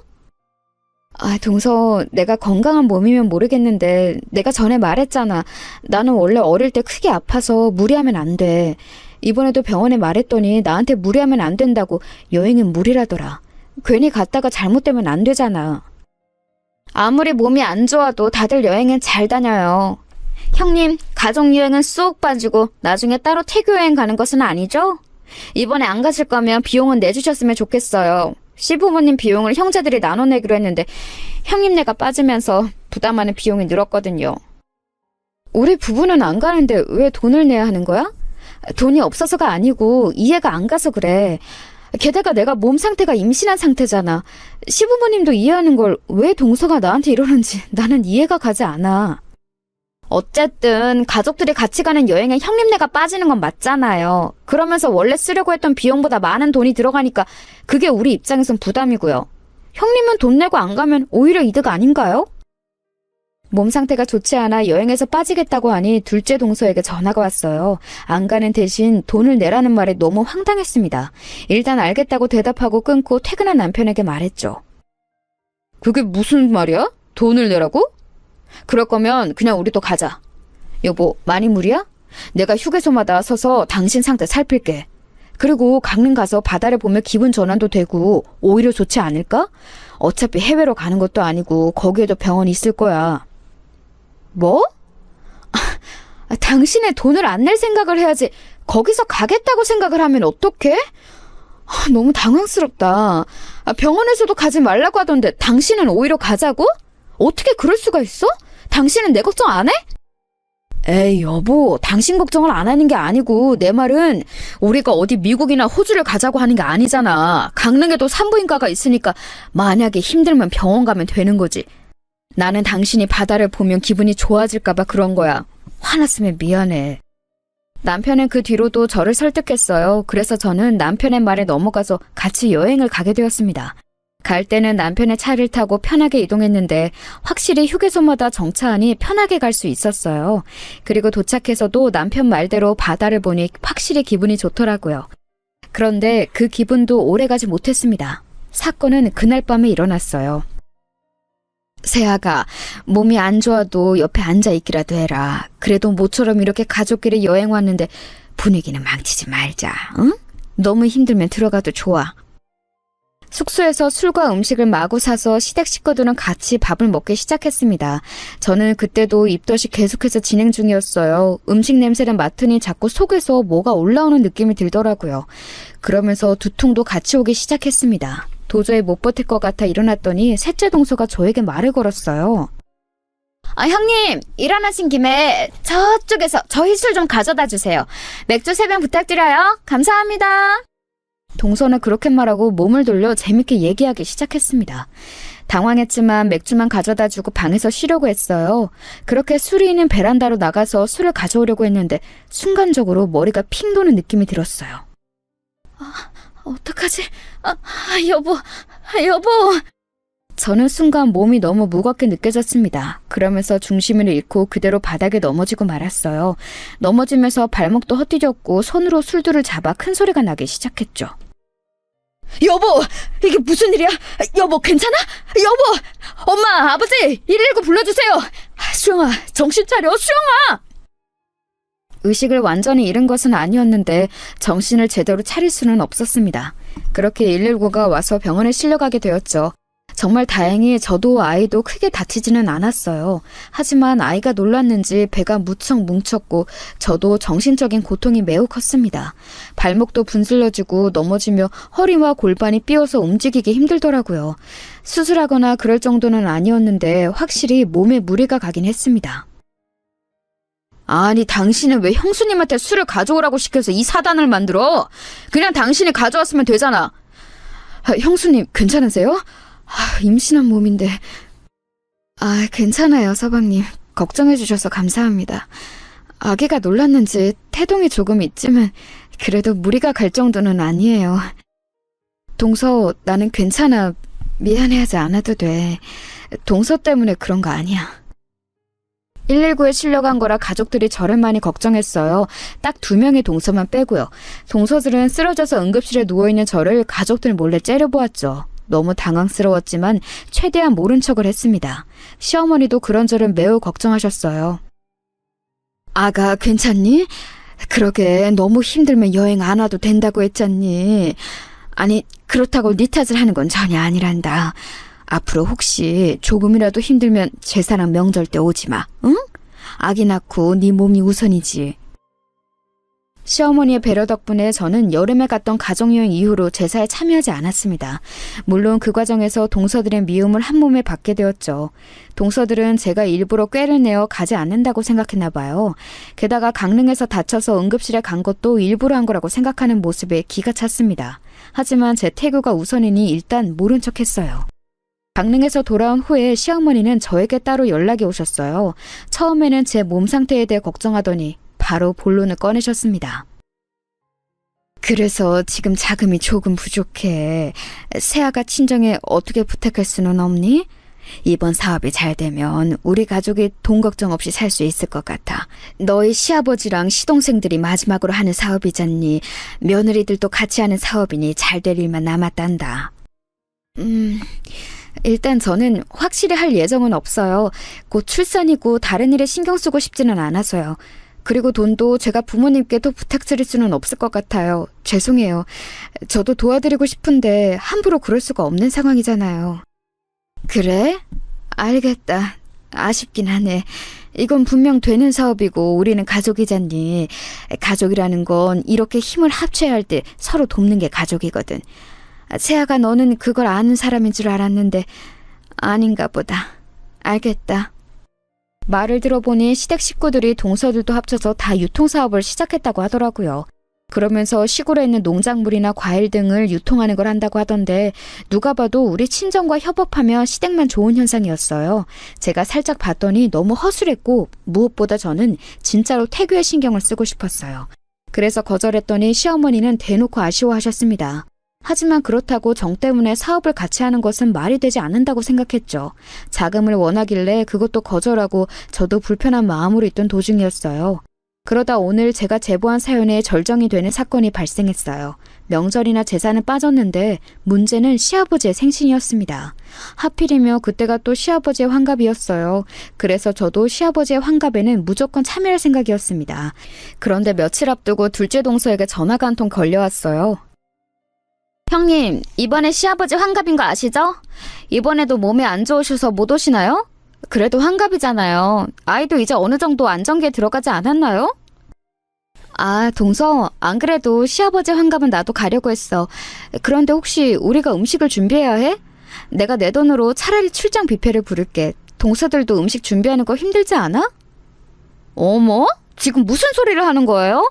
형님, 그래도 환갑인데 며느리들이 준비해야 할 도리에 맞는 거죠. 정성이 들어간 음식을 대접하는 게 맞지 않을까요? 형님 혹시 또 쓰러지실 것 같아요? 말이 나와서 말인데 저번에도 그렇게 쓰러지셔서 저랑 동서가 얼마나 눈치 보였는지 아세요? 내가 일부러 그런 것도 아니고 그때는 진짜 어지러워서 그런 거였어. 그리고 아무 일 없으니 오히려 다행 아닌가? 나도 그래서 셋째 동서한테 나는 아무렇지도 않다고 말했잖아. 아무튼 내가 내 돈 내서 뷔페 부리려고 했는데 동서들이 싫다고 하니 어쩔 수 없네. 그럼 끊을게. 동서들과 한마디 이상 얘기하며 그렇게 기분이 나쁠 수가 없더라고요. 좋은 것만 보고 들어도 모자란 태교를 이렇게 불쾌하게 지내고 있으니 우리 아이에게 미안했습니다. 그렇게 시아버지의 생신이 다가왔어요. 마침 저만 사업에서 빠져서 눈치가 보이더라고요. 그래서 늘 하던 것처럼 전날에 가서 미리 동서들과 음식 준비를 하기 시작했죠. 그런데 며칠 전부터 배가 살살 아프기 시작했거든요. 병원에 갔을 때도 의사 선생님이 특별히 조심하라고 했었습니다. 그래서 최대한 무리하지 않으려고 했는데 동서들은 그런 제가 꾀를 부린다고 생각했는지 또 말을 걸기 시작했어요. 큰형님, 하기 싫으시면 그냥 오지 말지 그러셨어요. 지금 당근 하나를 몇 분째 썰고 계세요? 차라리 그냥 저랑 작은 형님이 다 하게 두지. 제가 할 테니까 가서 쉬세요. 어? 아니야, 내가 할게. 동서 미안해.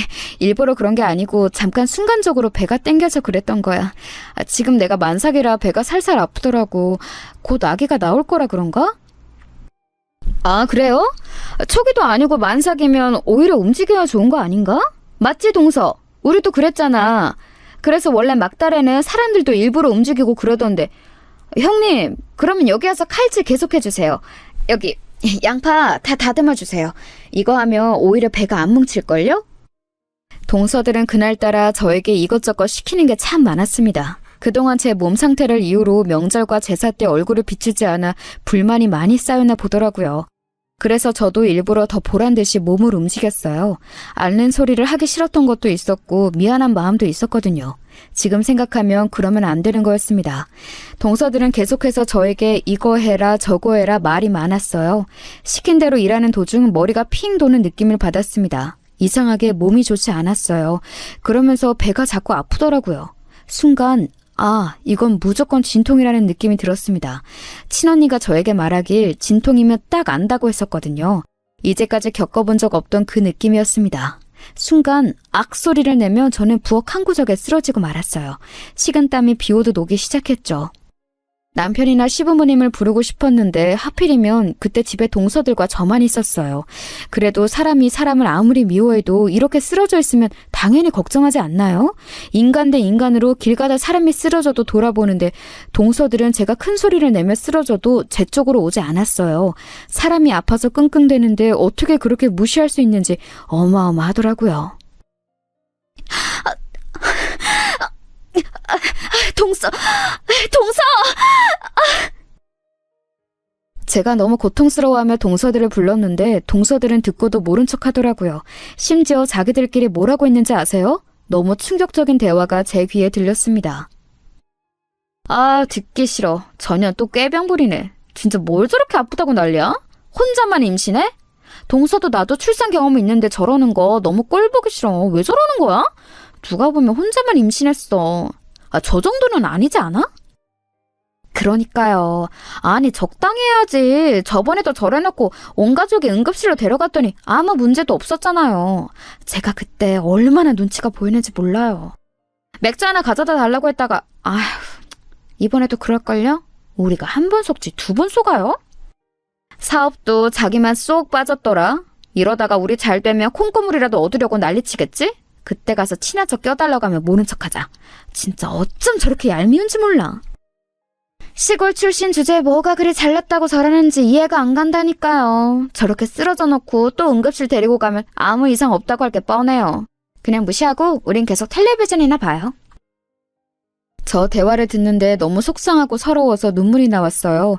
그런데 진짜 이건 아무리 봐도 진통이 맞았습니다. 뼈가 으스러지는 기분이 들었거든요. 당장 병원에 가야 할 것 같았는데 동서들은 끝까지 저를 모른 척했어요. 부엌의 차가운 바닥에서 저는 그렇게 고통을 이기지 못하고 그대로 기절하게 되었습니다. 나중에 누가 저를 깨우는 느낌은 들었는데 도저히 눈이 떠지질 않더라고요. 눈을 떠보니 저는 병원에 누워 있었어요. 며칠이 지났는지도 모르겠더라고요. 제 손을 잡고 있던 엄마는 제가 눈을 뜨자 오열하기 시작하였습니다. 믿기지 않는 표정이었어요. 아이고, 수영아. 아이고, 내 새끼. 우리 딸 괜찮아? 엄마는 네가 죽는 줄 알았어. 아이고, 내 새끼 사라져서 고마워. 우리 수영아. 엄마가 얼마나 걱정했는지 알아? 네 아버지는 밥도 못 먹고 잠도 못 자고 네 얼굴만 쓰다듬고 있었어. 오는 엄마 옆에는 아빠도 눈에 눈물이 맺힌 채로 저를 바라보고 있었습니다. 이게 무슨 상황인가 싶었는데 순간 제 배로 시선이 갔어요. 그런데 배가 심하게 홀쭉했습니다. 만삭이라 누워도 배가 볼록했었는데 누가 봐도 제 배는 평평했어요. 엄마, 내 아기는? 왜 내 배가 홀쭉해? 우리 아기 어디 있어? 수술한 거야? 지금 신생아실에 있어? 우리 아기는 어떻게 된 거야? 어? 제가 묻는 말에 엄마와 아빠는 엉엉 울며 대답하지 못하셨어요.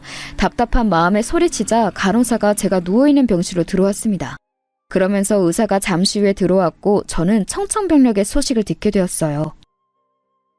저 환자분 충격이 크시겠지만 사실을 알려드려야 해서요.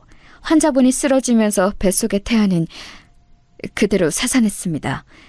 진통을 느끼셨을 때 바로 병원으로 오시라고 제가 그렇게 말씀을 드렸는데 너무 안타까워요. 아이는 하늘로 보내주었습니다. 환자분도 상태가 심하게 안 좋았는데 기적적으로 살아나셨어요. 앞으로 며칠 더 입원하시고 회복 잘하시길 바랍니다. 여러분, 너무 충격이 크면 아무 말도 나오지 않는다는 것을 아세요? 저는 의사의 말에 머리가 울리면 눈물도 나오지 않았습니다. 처음에는 믿기지 않았어요. 그래서 계속 멍하게 있다 며칠이 지나니 현실로 돌아오더라고요. 그 뒤로는 마치 제 눈이 수도꼭지가 된 것처럼 눈물이 나왔습니다. 그래서 누가 건들기만 해도, 아니 건들지 않아도 눈물이 계속 나왔어요. 여보, 나도 충격이 크다. 우리한테 이런 일이 일어나다니 어떻게 이럴 수가 있지? 당신을 발견한 게 우리 엄마야. 엄마도 너무 충격이 크셔. 마음 잘 추스르고 다시 기회를 노리던지 하자. 뭐? 기회? 나는 지금 우리 아기를 잃고 제정신이 아니야. 무슨 기회? 이렇게 다시 기회를 가져도 또라이 같은 너희 집안에서 내가 정상적으로 출산할 수 있을까? 어? 내가 어쩌다 그렇게 정신을 잃었는지 알아? 뭐? 또라이? 지금 당신 너무 말이 심한 거 아니야? 그래도 어떻게 시댁을 그렇게 말해? 우리 엄마 아니었으면 당신도 지금 하늘로 가 있을 수도 있다고. 지금 힘든 거 충분히 이해해. 하지만 이거 심하잖아. 차라리 하늘로 보내지 그랬어. 죽게 냅두지. 왜 살려? 우리 아이가 없으면 나는 죽은 거라 다름없다고. 그리고 진통으로 쓰러진 사람을 방치하는 게 또라이가 아니면 뭔데? 뭐냐고! 당신 재수씨들 그년들 미친년들이야. 내가 아무리 미워도 그렇게 고통으로 몸부림치는 사람을 무시해? 어? 저는 남편에게 미친 듯이 화를 내기 시작했어요. 남편은 처음 듣는 소리인지 매우 당황하더라고요. 지금 그게 무슨 소리야? 자세히 말해봐. 재수씨들이 당신이 쓰러졌는데 모른 척했다고? 난 전혀 몰랐어. 엄마가 급하게 전화해서 들은 게 다야. 됐어. 나는 당신의 집안 식구들 한 명도 얼굴 보기 싫어. 우리 이혼하자. 나 도저히 당신하고 엮이기가 싫어. 그렇게 효도 좋아하는 당신은 혼자 효도하면서 살아. 내가 이제껏 아기 때문에 참고 참았는데 이제는 안 돼. 이혼해. 이러다 나 정신병 걸려서 죽을 것 같아. 제가 악을 쓰며 소리치자 친정엄마가 복도에서 병실로 들어왔어요. 저는 엄마에게 그동안 있었던 모든 일을 내뱉기 시작했습니다. 사실 친정 부모님은 강릉에서 있었던 일도 전혀 모르고 계셨거든요.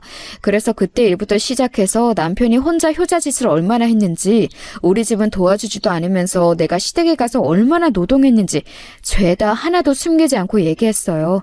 그렇게 다 내뱉으니 속이 다 시원하더라고요.